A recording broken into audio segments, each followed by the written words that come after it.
Le patriarche Karim Urbain da Silva s'est entretenu dans l'après-midi de ce jeudi 21 septembre 2023 avec les professionnels des médias afin de mieux faire connaître la pensée du chef de l'État sur le rétablissement de l'État de droit au Niger.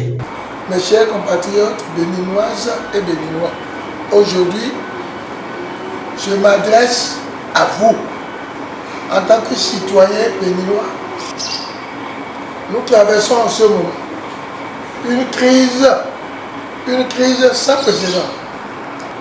N'ayons pas peur des mots. La CEDEAO, elle a déclaré la guerre, non au Niger, mais aux usurpateurs du pouvoir à Niamey, et a dû mettre ce pays sous embargo. C'est ce qui soulève tollé et réactions diverses qu'on observe ça et là. Ce qui ne devrait pas être le cas, parce que c'est en pareille circonstance, disais-je, qu'il faut taire nos dissensions.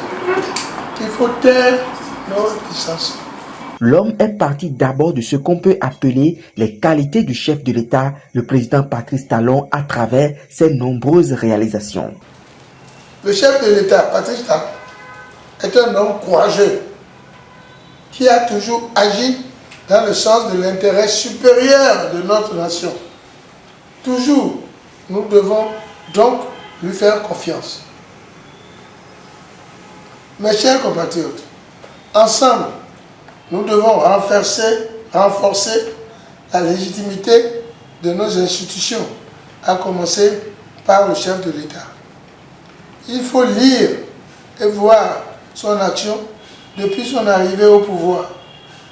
Il faut le rappeler, le pays était dans un état que vous n'ignorez pas. Un état déjà, mais bercé par de grandes illusions.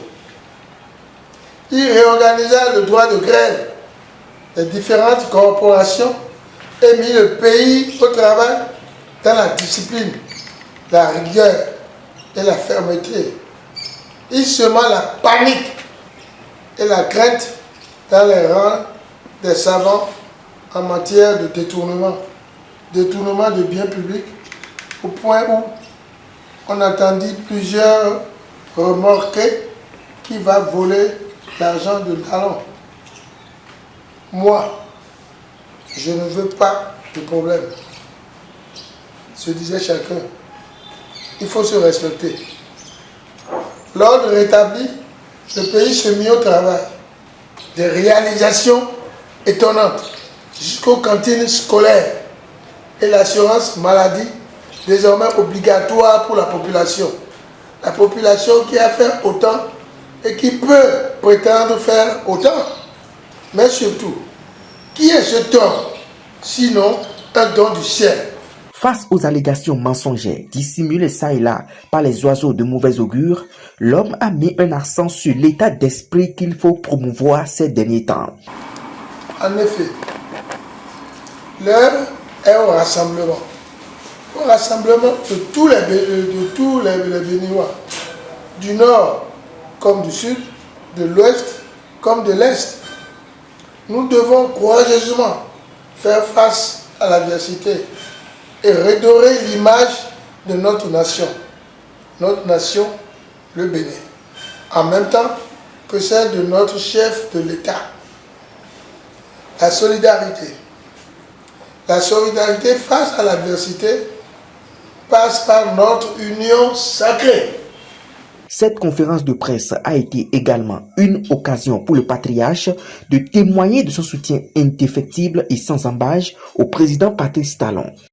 Mes chers compatriotes béninoises et béninois, je m'adresse à vous en tant que citoyens béninois, amis du progrès et fiers,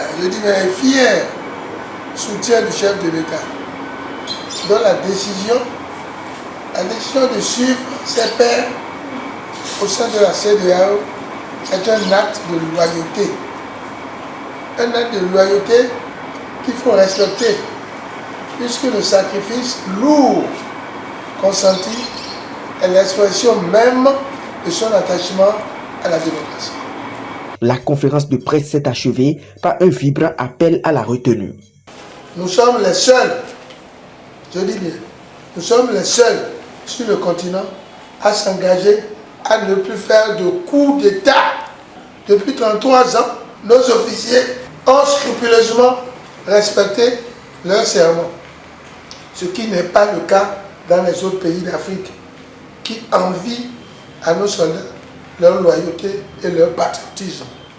Tout ceci est à l'honneur de nos barbouzes et nous ne pouvons que les féliciter. Pourquoi la grande muette, témoin des grandes mutations socio-économiques en cours, irait-elle perturber un processus qu'elle est censée défendre pour le bonheur du peuple au sein duquel elle vit comme un poisson dans l'eau? Les hommes en uniforme béninois ne peuvent pas retourner leurs armes contre l'évolution du Bénin et contre le progrès. Mes chers compatriotes, le moment est venu. Le moment est venu de faire preuve de courage, de rectifier nos erreurs et de redonner à notre chef de l'État la place qui a toujours été la sienne, celle du leader visionnaire et charismatique, œuvrant pour le bonheur de l'homme tout court, béninois et nigérien confondus. Car œuvrer au maintien de la démocratie au Niger ou à son rétablissement est avant tout une tâche noble. Vive la nation béninoise, plus jamais unie et forte dans l'adversité. Vive le président de la République.